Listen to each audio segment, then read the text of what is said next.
Hey guys, welcome to Q2KV season number 2 episode number 1. అక్కడ చూడరా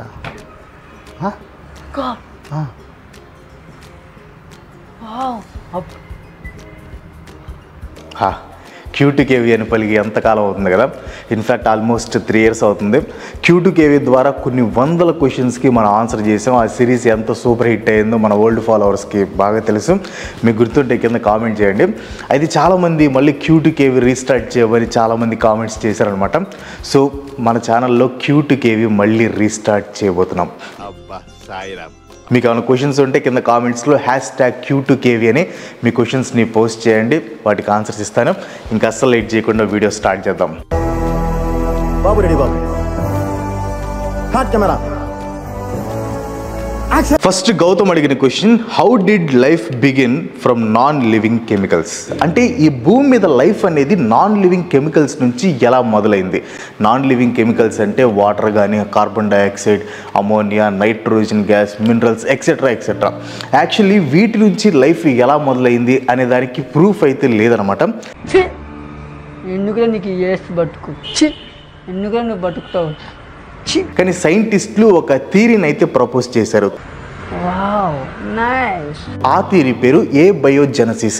ఏబయోజెనసిస్ అంటే life began from non living chemicals, not instantly but step by step. ఈ భూమి మీద జీవనం అనేది 4 to 5 బిలియన్ ఇయర్స్ ఏగో స్టార్ట్ అయింది అకార్డింగ్ టు సైన్స్. జీవనం స్టార్ట్ అవ్వకముందు భూమి మీద carbon dioxide, ammonia, water, simple minerals, energy sources like volcano, lightning, UV lights ఉన్నాయి. ఒక ఆర్గానిక్ మాలిక్యూల్ ఫామ్ అవడానికి ఇవే రా మెటీరియల్స్ అనమాట. 1952లో స్టాన్లీ మిల్లర్ అండ్ హెరాల్డ్ యూరే అనే సైంటిస్టులు మిల్లర్ యూరే ఎక్స్పెరిమెంట్ని కండక్ట్ చేశారు. ఈ ఎక్స్పెరిమెంట్ ఏంటంటే, ఆ టైంలో భూమి మీద ఉన్న గ్యాసెస్, ప్రిసైజ్గా చెప్పాలంటే మీథేన్, అమోనియా, హైడ్రోజన్ గ్యాసెస్ 2:1 రేషియోలో అలాంగ్ విత్ వాటర్ ఎనర్జీకి అంటే వేడికి ఎక్స్పోజ్ అయినప్పుడు అమోనియా యాసిడ్స్ అండ్ వేరే ఆర్గానిక్ మాలిక్యూల్స్ ఆటోమేటిక్గా ఫామ్ అయ్యాయి. అంటే జీవనానికి కావలసిన బిల్డింగ్ బ్లాక్స్ జీవం లేకపోయినా కూడా ఉద్భవిస్తాయి అని ఈ ఎక్స్పెరిమెంట్లో ప్రూవ్ చేశారు. ఇలా ఫామ్ అయిన ఆర్గానిక్ మాలిక్యూల్స్ సైలెంట్గా ఉండవు కదా. First of all life form అవ్వాలంటే ఒక 3 ఇంపార్టెంట్ థింగ్స్ మెయిన్గా ఉండాలి. చెప్పు. అవేంటంటే, first one amino acids, second one nucleotides or nucleic acids and third one fatty acids. ఇందాక ఆర్గానిక్ మాలిక్యూల్స్ సైలెంట్గా ఉండవు అని చెప్పాను కదా, అవి ఒకదానితో ఒకటి కలుసుకొని కాంప్లెక్స్ స్ట్రక్చర్స్ని ఫామ్ చేస్తాయి. టైం గడిచే కొద్దీ ఎమినో యాసిడ్స్ నుంచి ప్రోటీన్స్, న్యూక్లియోటైడ్స్ నుంచి ఆర్ఎన్ఏ, ఫ్యాటీ యాసిడ్స్ నుంచి మెంబ్రెయిన్స్ ఫామ్ అవుతాయి. ఎమినో యాసిడ్స్ నుంచి వచ్చిన ప్రోటీన్స్ మన బాడీలో ఇంపార్టెంట్ ఫంక్షన్స్ జరగటానికి హెల్ప్ అవుతాయి. న్యూక్లిక్ యాసిడ్ నుంచి వచ్చిన ఆర్ఎన్ఏ, డిఎన్ఏలోనే మన లైఫ్ యొక్క బ్లూ ప్రింట్స్ ఉంటాయి అండ్ ఇవి self replicating molecules. Fatty acids నుంచి వచ్చిన మెంబ్రెయిన్స్ అండ్ లిపిడ్స్ మన బాడీలో ఉండే సెల్స్ వీటిలోనే ఉంటాయి అన్నమాట. సో ఈ రియాక్షన్స్ సముద్రంలో ఉండే హైడ్రోథర్మల్ వెంట్స్ దగ్గర, పాండ్స్లో లేకపోతే క్లే సర్ఫేసెస్లో జరిగాయి అనమాట. చాలామంది సైంటిస్టుల ప్రకారం ఆర్ఎన్ఏ ఫామ్ అయ్యాకే లైఫ్ ఫామ్ అయిందంట. ఎందుకంటే ఆర్ఎన్ఏ ఇన్ఫర్మేషన్ని స్టోర్ చేసుకుంటుంది, లైక్ డిఎన్ఏ రెప్లికేట్ చేసుకుంటుంది. లైఫ్కి ఫస్ట్ స్టెప్ సెల్ఫ్ కాపీయింగ్ మాలిక్యూల్సే. ఇందాక నేను ఈ రియాక్షన్స్ ఎక్కడ జరుగుతాయో చెప్పాను కదా, అక్కడ వాటర్ ఉంటుంది. వాటర్లో ఫ్యాటీ యాసిడ్స్ వల్ల న్యాచురల్గా బబుల్స్ ఫామ్ అవుతాయి. ఈ బబుల్స్లో ఆర్ఎన్ఏ ట్రాప్ అయినప్పుడు ప్రోటోసెల్స్ ఫామ్ అవుతాయి. లైఫ్కి, నాన్ లైఫ్కి ఈ ప్రోటోసెల్స్ అనేవి ఒక ఇంటర్ఫేస్ లాంటివి అనమాట. ఈ ప్రోటోసెల్స్ కూడా సైలెంట్గా ఉండవు. ఇవి పెరుగుతాయి, డివైడ్ అవుతాయి, మోస్ట్ ఇంపార్టెంట్ ఎవాల్వ్ అవుతాయి, అంటే పరిమాణం చెందుతాయి. దెన్ ఎవల్యూషన్ స్టార్ట్ అవుతుంది. ఎవల్యూషన్ గురించి మీకు ఆల్రెడీ తెలుసు కదా. సో సైంటిస్టుల ప్రకారం నాన్ లివింగ్ కెమికల్స్ నుంచి ఒక సిరీస్ ఆఫ్ కెమికల్ రియాక్షన్స్ ద్వారా లైఫ్ అనేది భూమి మీద స్టార్ట్ అయింది. ఒక్క లైన్లో చెప్పాలంటే, non living molecules like chemicals protective బబుల్స్లో వాటంతట అవి కాపీ చేయడం ఎప్పుడైతే నేర్చుకున్నాయో అప్పుడు లైఫ్ బిగిన్ అయింది. తర్వాత కథ అంతా ఎవల్యూషన్ నడిపించింది. అదనమాట విషయం. అండ్ నెక్స్ట్ విజయానంద్ అడిగిన క్వశ్చన్, ప్రపంచంలో అందరి దగ్గర సమానంగా డబ్బుండి పేదరికం లేకుండా ఉంటే ఏమవుతుంది? జనాలు లేజీ అవుతారా, లేకపోతే సొసైటీ డిఫరెంట్గా వర్క్ చేస్తుంది? Actually it's very good question. దీని మీద చాలా పెద్ద వీడియో చేయొచ్చు, బట్ షార్ట్ అండ్ స్వీట్గా చెప్తాను చూడండి. చాలామంది అనుకునేది ఏంటంటే, అందరి దగ్గర డబ్బులు ఉంటే జనాలు పని చేయకుండా సోమరిపోతుల్లాగా అయిపోతారని. బట్ కాదు. మనం ఇప్పుడు ఎందుకు పని చేస్తున్నాం? తినడానికి తిండి, ఉండడానికి ఇల్లు, హెల్త్ కేర్, ఎడ్యుకేషన్, ఇవి మనకి మోస్ట్ ఇంపార్టెంట్ థింగ్స్. వాటి కోసం ఇష్టం ఉన్నా లేకపోయినా మనిషి అనేవాడు పని చేస్తాడు. డబ్బులు బాగా ఉంటే ఇవన్నీ ఆటోమేటిక్గా ఉంటాయి. సో మనిషి బ్రతకటం కోసం పని చేయటం మానేస్తాడు. అలా అని పని చేయరు అని కాదు, ఇష్టం లేని పని చేయరు. అది మోస్ట్ ఇంపార్టెంట్ థింగ్. మనం బ్రతకటం కోసం పని చేయాలి అనే కాన్సెప్ట్ పోతుందన్నమాట. అందరూ వాళ్ళకి నచ్చిన పని చేసుకుంటారు. లైక్ సర్వైవల్ కోసం కాకుండా ప్యాషన్ కోసం వర్క్ చేస్తారు. టీచింగ్ ఇష్టం ఉన్నవాళ్ళు టీచింగ్ చేస్తారు, అండ్ ఫార్మింగ్ ఇష్టం ఉన్నవాళ్ళు ఫార్మింగ్ చేస్తారు, లేకపోతే యాక్టింగ్ ఇష్టం ఉన్నవాళ్ళు యాక్టింగ్ చేస్తారు, టెక్నాలజీ ఇష్టం ఉన్నవాడు ఆ సైడ్ వెళ్తాడు, అండ్ కన్స్ట్రక్షన్ ఇష్టం ఉన్నవాడు దాని సైడ్ వెళ్తాడు, డాన్సింగ్ కానీ ఇట్లా డిఫరెంట్వే ఉంటాయి. బట్ ఎవరికి ఇష్టం లేని పనులు కొన్ని ఉంటాయి. లైక్ హార్డ్ లేబర్ కానీ, మురికి కాలువలు క్లీన్ చేయటం కానీ, చెత్తలు ఎత్తటం కానీ, రోజంతా డ్రైవింగ్, నైట్ షిఫ్ట్లు, రిస్కీ జాబ్లు, ఇలా చాలా ఉంటాయి అనమాట. వాటిని చేయడానికి ఎవరికి ఇష్టం ఉండదు. బట్ అవి చేసేవాళ్ళు లేకపోతే చాలా కష్టం అయిపోయింది. లైక్ మీరు చంద్రముఖి సినిమాలో దేవుడా దేవుడా తిరుమల దేవుడా అనే సాంగ్ వినే ఉంటారు కదా. సో అది వింటే మీకు అర్థమైంది. సో అందరి దగ్గర డబ్బులు ఉన్నాయి అనుకోండి, ఇలాంటి జాబ్స్ చేయడానికి ఎవరు ముందుకు రారు. సో అలాంటి టైంలో ఏం చేస్తారంటే రోబోట్స్తో మిషన్స్తో పని చేపిస్తారు. ఈ పనులని రోబోట్స్ మిషన్స్ చేస్తారనమాట. సో మెజారిటీ ఆఫ్ ది పీపుల్కి బోర్గా కూర్చోవటం అనేది ఇంట్రెస్ట్ ఉండదు. అఫ్కోర్స్ పని పాట లేకుండా కొంతమంది తిరిగిగా కూర్చుంటారులేండి, వాళ్ళ విషయం పక్కన పెడతాం. బట్ మెజారిటీ ఆఫ్ ది పీపుల్కి బోర్డమ్ అనేది అసలు నచ్చదనమాట. సో డబ్బులు ఉన్నాయి కాబట్టి జనాలు లేజీ ఎవరు, మోర్ క్రియేటివ్ అవుతారు. చిన్న బిజినెస్లు స్టార్ట్ చేస్తారు. బికాజ్ మనిషికి ఎంత డబ్బున్నా ఇంకా కావాలనిపిస్తుంది కాబట్టి కొత్త స్కిల్స్ నేర్చుకుంటారు. పర్సనల్ గ్రోత్ మీద ఫోకస్ చేస్తారు. అంతెందుకు అంబానీని, అదానీని తీసుకోండి, వాళ్ళు చాలా రిచ్, వాళ్ళ దగ్గర చాలా డబ్బులు ఉన్నాయి. అలానే లేజీగా ఇంట్లో కూర్చోరు, కొత్త కంపెనీస్ పెడతారు, ఉన్న బిజినెస్లని నెక్స్ట్ లెవెల్కి తీసుకుని వెళ్తారు. ఇలా చాలా చేస్తారు, ఊరికే కూర్చోరు. ఇన్ఫ్యాక్ట్ ఎడ్యుకేషన్, హెల్త్ కేర్ కూడా ఇంప్రూవ్ అవుతుంది. అందరి దగ్గర డబ్బులు ఉంటాయి కాబట్టి ఆల్ ఆర్ ఈక్వల్ అనే ఫీలింగ్ వస్తుంది. బట్ ఇండియాలో వస్తుందా లేదా అనేది చెప్పలేం. మన ఇండియాలో కులం అనే భూతం ఉంది కదా, ఎంత డబ్బులు ఉన్నా కూడా క్యాస్ట్ ఫీలింగ్ మాత్రం అంతే ఉంటుంది. అందరూ రిచ్ అయినా కూడా ఎలాగోలా ఇన్ఈక్వాలిటీ తెస్తారు. అది మన ఇండియన్స్కి సాధ్యం. ఫైనల్గా సింగిల్ లైన్లో చెప్పాలంటే జనాలు లేజీ అవుతారా అంటే నో. సొసైటీ డిఫరెంట్గా వర్క్ చేస్తుందా అంటే absolutely yes. And next question, Sravani Sharon అడిగిన క్వశ్చన్, ఐబొమ్మ రవిని అరెస్ట్ చేసే రైట్ ఇండియన్ పోలీసులకి ఉందా? ఎస్పెషల్లీ పర్టికులర్గా చెప్పాలంటే తెలంగాణ పోలీసులకు ఉంటుందా? ఈ క్వశ్చన్ ఎందుకు అడిగారో నాకు తెలుసు. బికాజ్ రవి 80 lakhs పెట్టి కరేబియన్ సిటిజన్షిప్ తీసుకున్నాడు. సో కరేబియన్కి చెందిన వ్యక్తిని ఇండియన్ పోలీసులు అరెస్ట్ చేసే రైట్ ఉంటుందా? 100% ఉంటుంది. బట్ కొన్ని లీగల్ అండ్ ప్రాక్టికల్ ఛాలెంజెస్ కూడా ఉంటాయి అనమాట. ఫస్ట్ రవి మీద పెట్టిన కేసులు ఏంటంటే IT act, film piracy, cheating, data theft and invasion of piracy కేసులతో పాటు ఫారెన్ యాక్ట్ కింద కూడా పోలీసులు కేసు రిజిస్టర్ చేశారు. మన ఇండియన్ క్రిమినల్ లాలో ఎక్స్ట్రా టెరిటోరియల్ జ్యూరిస్డిక్షన్ అనే కాన్సెప్ట్ ఉందన్నమాట. దీని ప్రకారం cyber crime can be prosecuted if it effects resources in India. ఇప్పుడు రవిని ఎందుకు అరెస్ట్ చేయొచ్చు అంటే, రవి ఇండియాలో ఉన్నా లేకపోయినా అతను చేసిన క్రైమ్స్కి కాన్సిక్వెన్సెస్ లేదా ఎఫెక్ట్స్ ఇండియాలో వస్తే రవిని అరెస్ట్ చేయొచ్చు. అండ్ రవి ఇండియన్ మూవీస్ని పైరసీ చేయటం వల్ల ఇండియాలో ఉన్న ఫిలిం ఇండస్ట్రీకి నష్టం కలిగింది కాబట్టి రవిని అరెస్ట్ చేసే రైట్ ఇండియన్ పోలీసులకు ఉంటుంది. రవి అనే కాదు, ఏ ఫారినర్ అయినా బయట ఉంటూ ఇండియన్ క్రైమ్స్లో ఇన్వాల్వ్ అయితే అతన్ని అరెస్ట్ చేసే రైట్ ఇండియన్ పోలీసులకు ఉంటుంది. అయితే ఆ వ్యక్తిని ఫిజికల్గా అరెస్ట్ చేయడంలో కొన్ని ఛాలెంజెస్ ఉంటాయి. ఇప్పుడు రవి ఇండియన్ సాయిల్ మీద ఉన్నాడు కాబట్టి అతను అరెస్ట్ చేయడం ఈజీ అయింది. కానీ అతను ఫారిన్లో ఉండి అతన్ని అరెస్ట్ చేయాలనుకుంటే మాత్రం చాలా పెద్ద ప్రాసెస్ని ఫాలో అవ్వాల్సి ఉంటుంది అనమాట. రవి ఇండియన్ కాదు కదా, అతను కరేబియన్ సిటిజన్షిప్ తీసుకున్నాడు కాబట్టి హీఈస్ కరేబియన్. అందుకే ఫారినర్స్ యాక్ట్ని కూడా ఛార్జెస్లో యాడ్ చేశారు.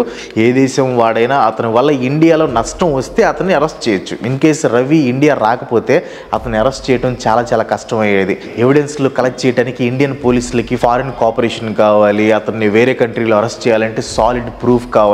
ఇలా చాలా పెద్ద ప్రాసెస్ ఉంటుంది అనమాట. సో రవిని అరెస్ట్ చేసే రైట్ ఇండియన్ పోలీసులకు ఉంటుంది. కానీ ఇక్కడ మీరు ఒక విషయం గమనించారా, పెద్దోళ్ళకి నొప్పి వస్తే అధికారులు చాలా ఫాస్ట్గా రియాక్ట్ అవుతారు. అదే పేదోడికి కానీ మిడిల్ క్లాస్ వాడికి కానీ కష్టం వస్తే సరిగ్గా స్పందించరు. మన దేశంలో న్యాయం ఫాస్ట్గా జరగాలన్నా కూడా డబ్బులు ఉండాలి. ఇమ్మడి రవిని అరెస్ట్ చేసి ఏదో ఇండియాలో మోస్ట్ వాంటెడ్ టెర్రరిస్ట్ని పట్టుకున్నట్టు బిల్డప్ ఇచ్చారు. మళ్ళీ టికెట్ రేట్లు పెంచేసి జనాల్ని దోచుకునే సినిమా వాళ్ళని పక్కన కూర్చోబెట్టుకుని వాళ్ళు ఏదో పాపం అమాయక విక్టిమ్స్ లాగా యాక్ట్ చేశారు.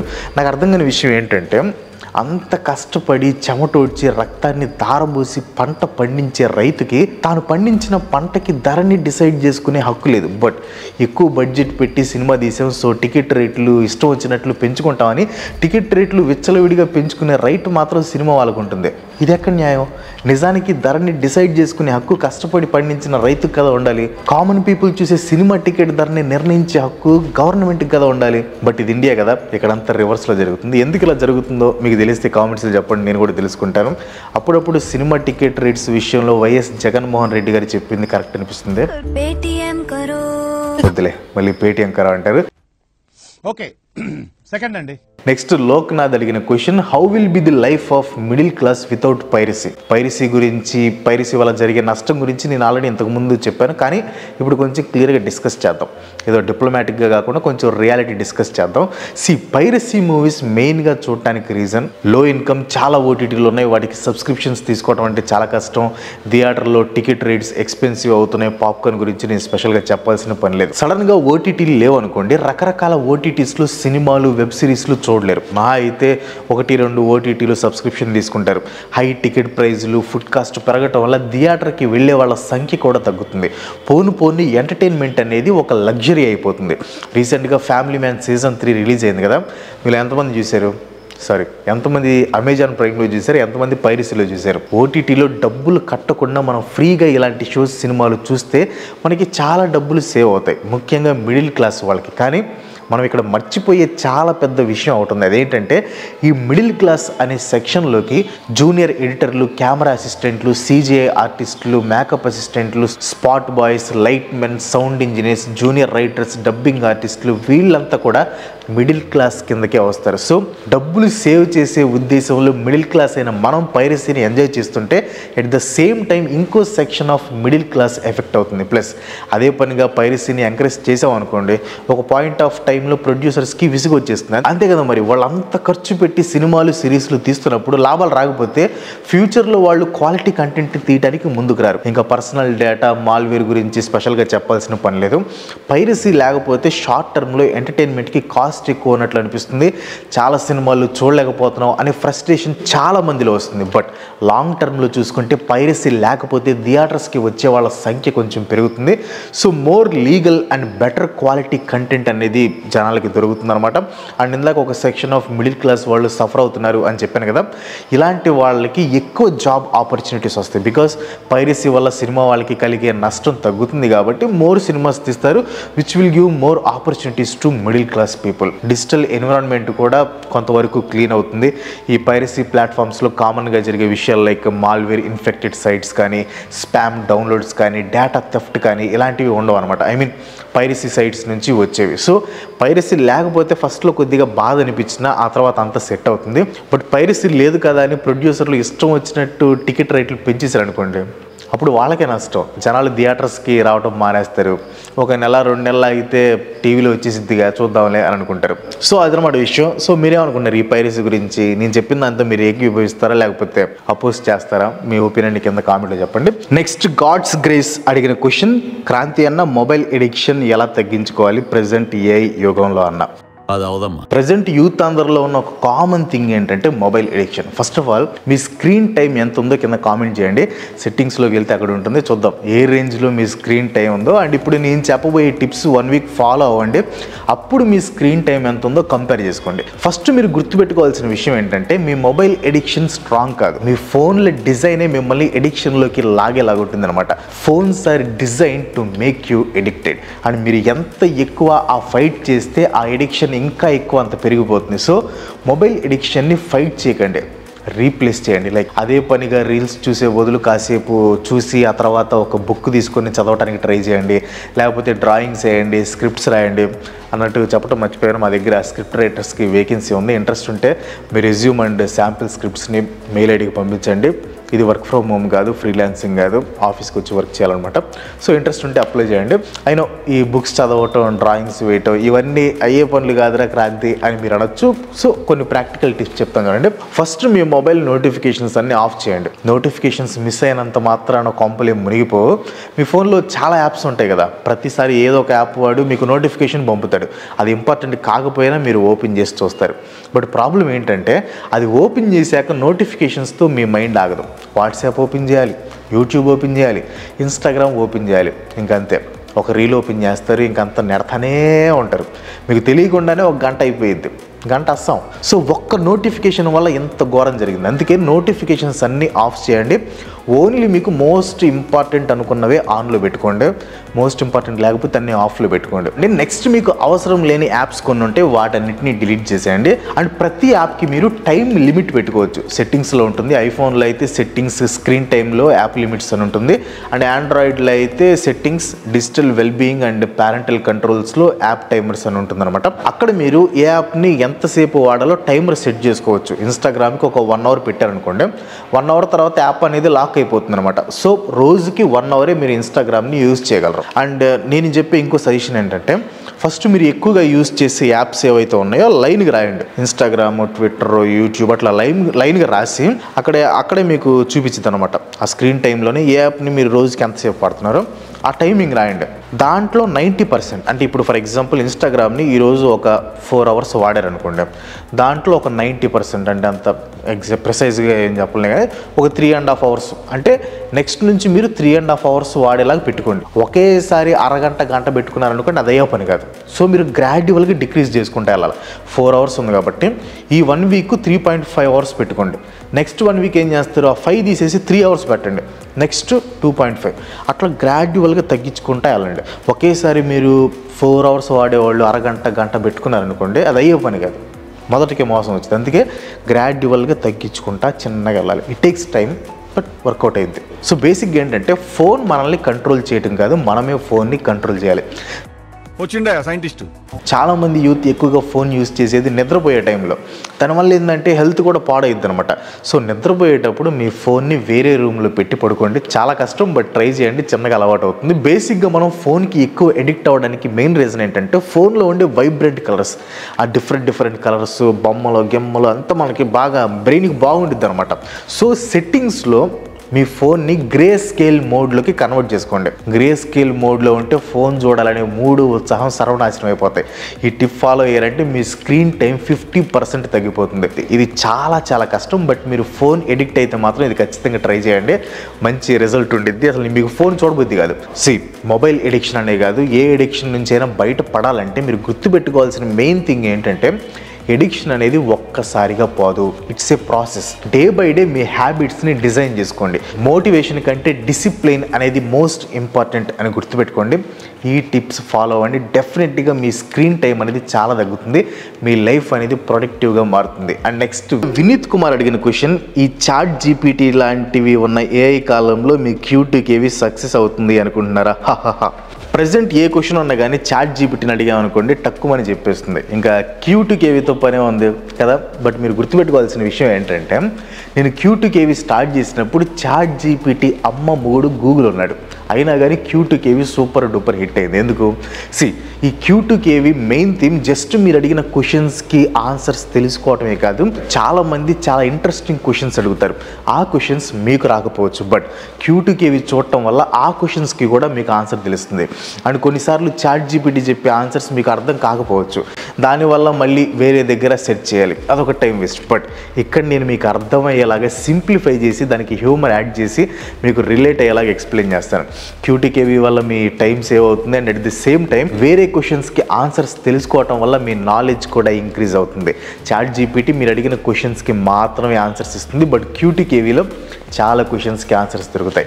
మీ ఫ్రెండ్స్ కంటే మీరు ఇంటెలిజెంట్ అవ్వాలంటే వెంటనే మన ఛానల్ని సబ్స్క్రైబ్ చేసుకోండి. అండ్ ఇదంతా ఎందుకు, ఇదే క్వశ్చన్ చాట్ జీపీటీని అడిగితే వాళ్ళ అడిగేద్దాం, చూద్దాం అది ఏం ఆన్సర్ ఇస్తుందో. సో ఇదన్నమాట క్వశ్చన్, దాని honest, here is the honest truth. AI can answer questions but it cannot replace with Kranti brings what Kranti brings to Q2KV. ఈ ఆర్టిఫిషియల్ ఇంటెలిజెన్స్ ఎరాలో కూడా Q2KV రీస్టార్ట్ చేశారంటే people would still come to him and here is exactly why. ఎందుకో చూడండి. People don't watch QTKV for just answers, they watch it for Kranti personality. Artificial intelligence gives information, అది information వస్తుంది, but Kranti gives explanation plus emotion plus style. His narration, his humour, Telugu slang, simple analogies, his reactions, these creates entertainment which AI doesn't offer. ఇవన్నీ AI ఇవ్వదు. And think about it, Google ఉన్నప్పుడు కూడా people buzz feed అని, Prasad tech in Telugu అని, infographic show అని ఇట్లాంటివన్నీ చూశారు కదా అని చెప్తుంది. And AI answers are generic, Kranthi explains it in Telugu with stories plus visuals. QTKV ఎందుకు సక్సెస్ అయిందంటే he breaks complex topics into real life examples కానీ, తెలుగు కాంటెక్స్ట్ కానీ, story telling, animations and graphics. ఇప్పుడు AIలో ఆటోమేటిక్గా ఇలాంటి వీడియో ఎక్స్పీరియన్స్ని జనరేట్ చేయలేదు. People watch QTKV because they want clarity plus entertainment, not plain text. So ChatGPTలో మనకి జస్ట్ ప్లెయిన్ టెక్స్ట్ వచ్చింది, అది QTKVలో అయితే ఇవన్నీ ఉంటాయి అనమాట. అండ్ థర్డ్ వన్ వచ్చేసి trust and familiarity. People trust Kranti because they have seen him for years. They know he checks facts, speaks responsibly, he simplifies without misleading, he is relatable. And కొంతమందికి ఇవన్నీ కాదనిపించింది, ఎందుకంటే వాళ్ళ propaganda ఇవి మనం చెప్పేసి set కావు కాబట్టి. And AI is still seen by many as too technical, maybe కొన్నిసార్లు ఇనాక్యురేట్గా ఉంటుంది, ల్యాక్ ఆఫ్ ఎమోషనల్ కనెక్షన్. ఇది బేసిక్ అనమాట, ఎమోషనల్ కనెక్షన్ అనేది ఉండదు. సో హ్యూమన్ క్రియేటర్ ఏంటంటే ట్రస్ట్ అనేది బిల్డ్ చేస్తాడు, which AI can't replace. And fourth one community అంటే క్యాస్ట్ కమ్యూనిటీ కాదు. QTKV questions come from people like you, మీలాంటి వాళ్ళ దగ్గర నుంచి క్వశ్చన్స్ వస్తాయి. సో బేసిక్గా QTKV స్టార్టింగ్లో హిట్ అవ్వడానికి మెయిన్ రీజన్ ఏంటంటే వాళ్ళ పేర్లు నేను స్క్రీన్ మీద చదివేవాడిని, ఇప్పుడు ఎలా చదువుతున్నాను అలాగా. సో వాళ్ళు అడిగిన క్వశ్చన్స్కి ఒక పర్సన్ ఆన్సర్స్ ఇస్తున్నాడు. సో అదొక ఇంటరాక్షన్ లాగా ఉండిద్ది. అండ్ షేర్డ్ అంటే ఇప్పుడు క్వశ్చన్స్ అడిగినప్పుడు కూడా కింద కామెంట్స్లో కూడా వాళ్ళు దానికి ఆన్సర్స్ ఇవ్వడానికి వేరే వాళ్ళు ట్రై చేస్తారు. సో అట్లా ఒక కమ్యూనిటీ అనేది బిల్డ్ అయినట్టుంటుంది అనమాట. సో ఓవరాల్గా చూసుకుంటే QTKV అనేది ఒక కమ్యూనిటీ లాంటిది. And third one Kranthi can give opinions, perspective and interpretation. AI అనేది only facts, neutrality and safe answers ఇచ్చింది, but Kranthi can give his personal take, what he feels, what he has experienced, what he thinks could happen. So human perspective అనేది జనాలు ఎక్కువ value చేస్తారని చెప్తుంది.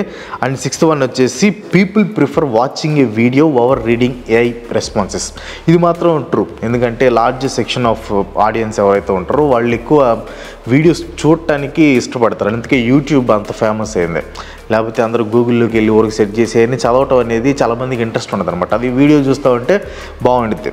So అది కూడా ఒక రీజన్. అండ్ ఇంకోటి ఏం చెప్తున్నారు చూడండి, the more AI grows, the more people need curators. And ఇంక షార్ట్లో చెప్పాలంటే QTKV in the AI era would work better, not worse, because people don't watch for information, they watch for Kranti, his voice, his story telling, his personality, emotional connection and clarity.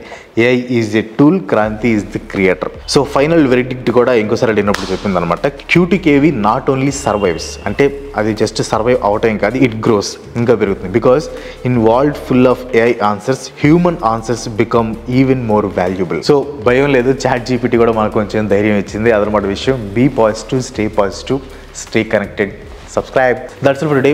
Video ఎలా అనిపించింది? నచ్చితే ఒక like కొట్టండి. And మీకు ఏమైనా questions ఉంటే కింద కామెంట్స్లో #QTKV అని మీ క్వశ్చన్స్ని కామెంట్ చేయండి. ఇంకో ఇంట్రెస్టింగ్ ఎపిసోడ్తో మళ్ళీ కలుసుకుందాం. అంతవరకు సెలవు, బాయ్ బాయ్.